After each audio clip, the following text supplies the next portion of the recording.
समाज में अपनी एक जगह, अपना सम्मान, अपनी कीमत, ये सब कुछ बदला जा सकता है, पता है।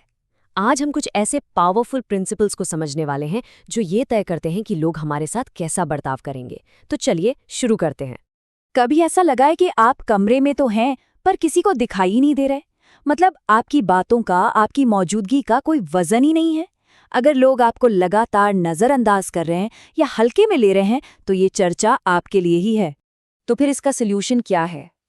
देखिए, हमें अक्सर लगता है कि दूसरों को खुश रखने से हमें सम्मान मिलेगा, लेकिन सच कहूं तो असलियत ठीक इसके उलट है। आपकी कीमत इस बात से तय होती है कि आप किन उसूलों पर जीते हैं, ना कि इस बात से कि आप कितनों को खुश कर पाते हैं। चलिए सबसे पहले ना प्रॉब्लम की जड़ को पकड़ते हैं। आखिर ऐसा होता क्यों है? क्यों कुछ लोगों को तो बहुत सम्मान मिलता है और कुछ को नहीं? क्यों किसी को हल्के में लिया जाता है? देखिए, एक बहुत ही सीधा सा नियम है जिंदगी का। जो चीज़ जितनी आसानी से मिल जाती है ना, उसकी कीमत उतनी ही कम हो जाती है। आप खुद ही सोचिए, सड़क पर पड़ा एक पत्थर और तिजोरी में बंद हीरा, है तो दोनों पत्थर, पर कीमत में जमीन आसमान का फर्क है। क्यों? क्योंकि एक हर जगह है और दूसरा दुर्लभ। बस यही बात इंसानों पर भी लागू होती है।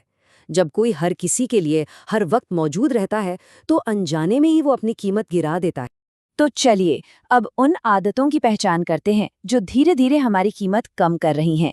इसे एक लूजिंग स्ट्रैटेजी या हारने वाली रणनीति की तरह देखिए, जिसे पहचानना और बदलना बहुत जरूरी है।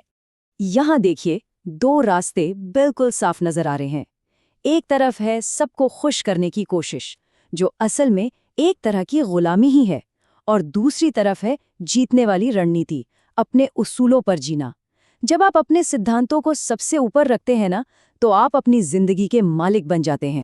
एक और बहुत बड़ी गलती, हर बात पर सफाई देना, बार बार ये कहना कि अरे मेरा वो मतलब नहीं था, या प्लीज मुझे गलत मत समझो। जानते हैं, ये कमजोरी की निशानी है। जीतने वाली रणनीति है आत्मविश्वास से एक्शन लेना, अपने फैसलों पर टिके रहना। याद रखिए, आत्मविश्वास से लिया गया एक कदम 1000 सफाइयों से ज्यादा दमदार होता है। और ये देखिए, अनलिमिटेड अवेलेबिलिटी, मतलब हर समय हर किसी के लिए मौजूद रहना।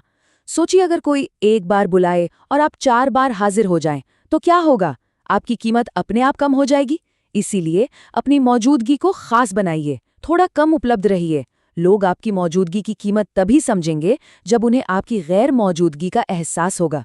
तो चलिए, इन गलतियों को एक बार फटाफट देख लेते हैं। दूसरों से बहुत ज्यादा उम्मीदें रखना, हर बात पर सफाई देते रहना, कोई अपमान करे तो कमजोरी दिखाना और चुप रह जाना, हर किसी को खुश करने में लगे रहना और हमेशा सबके लिए अवेलेबल रहना।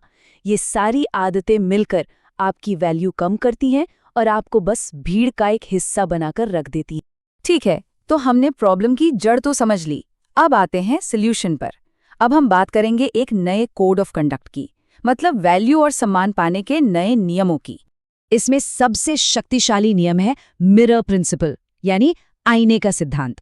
सीधा सा मतलब है, लोगों के साथ ठीक वैसा ही बर्ताव करें जैसा वो आपके साथ करते हैं।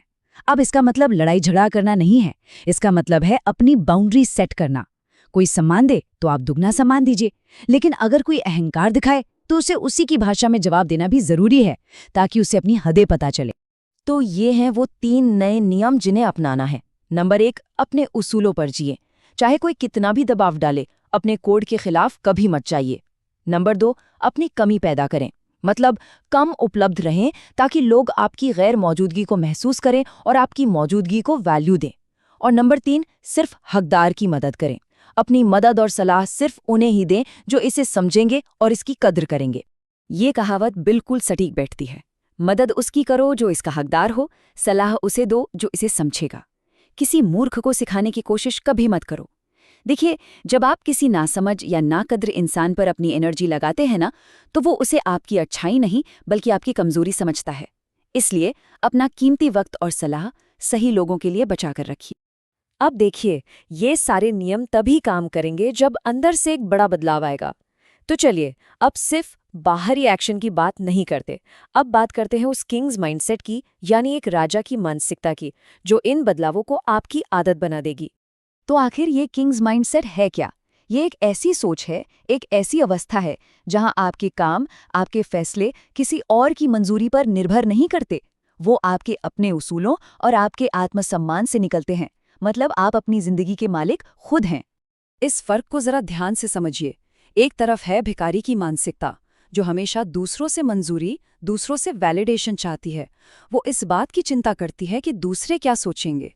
और दूसरी तरफ है राजा की मानसिकता, जो अपने सिद्धांतों पर काम करती है। वो अपनी शर्तों पर जीती है और जानती है कि सही क्या है और गलत क्या।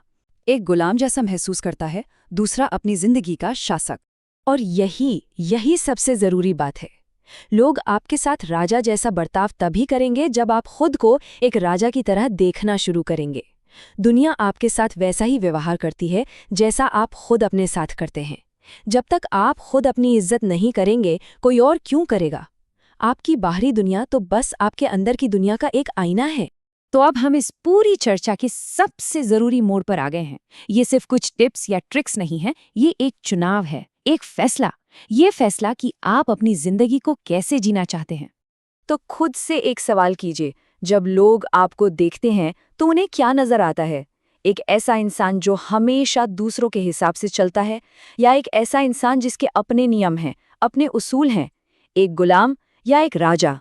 तो आखिर में बस एक बात याद रखिए, दुनिया के बदलने का इंतजार मत कीजिए। एक राजा की तरह जीना शुरू कीजिए और दुनिया आपके साथ एक राजा की तरह ही व्यवहार करना शुरू कर देगी।